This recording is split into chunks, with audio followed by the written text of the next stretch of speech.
High বন্ধুরা, তো আজকে আমি আবারও চলে এসেছি আমার রান্নাঘরে। আর আজকে আমি রান্না করব ইলিশ মাছ দিয়ে কচুর শাক। তার জন্য আমি এখানে 2 পিস ইলিশ মাছের মাথা নিয়ে নিয়েছি। এতে আমি নুন হলুদ ভালো করে মাখিয়ে রেখেছি, এটাকে আমি ভেজে নেব। এখানে কচুর শাকটাকে আমি সেদ্ধ করতে দিয়েছি একটু নুন দিয়ে। তো আমি এখানে কড়া বসিয়ে দিলাম। কড়াই এবার আমি তেল দিয়ে দেবো।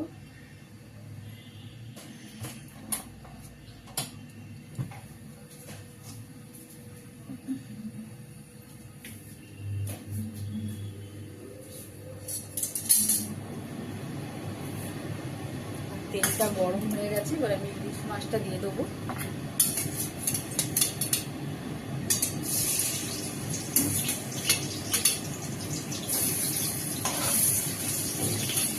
ভেজে নেবো ইলিশ মাছটাকে। এখানে আমার ইলিশ মাছটা ভাজা হয়ে গেল, আমি বেশ কড়া কড়া করে ভেজে নিয়েছি। এবার এই তেলের মধ্যে আমি বাকি ফোড়নগুলো দিয়ে দেবো। এখানে একটু রসুন আমি করে নিয়েছি, থেতলে নিয়েছি। 4-5টা রসুন আছে, এটা আমি দিয়ে দেবো। আর ফোড়নের মধ্যে একটা তেজপাতা, 2টো শুকনো লঙ্কা, একটু 5 ফোড়ন দিয়ে দেবো।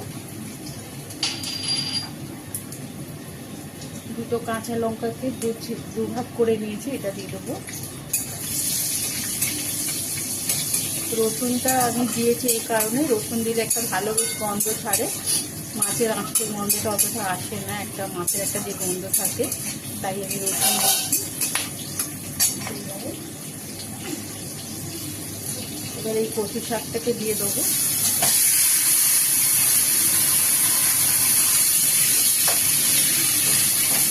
এতে আর আমি সেরকম কোনো মশলা দেবো না, একটু হলুদ দেবো আর একটু লঙ্কা গুঁড়ো দেবো। লঙ্কা গুঁড়ো দিলে একটু দেখতে ভালো লাগে কালারটা। আন্দাজ মতো নুন দিয়ে দেবো।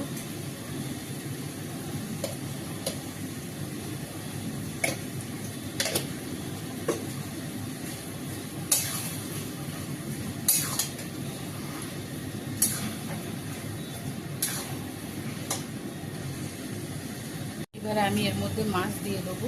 মাছটাকে একটুখানি আমি ভেঙে নিই।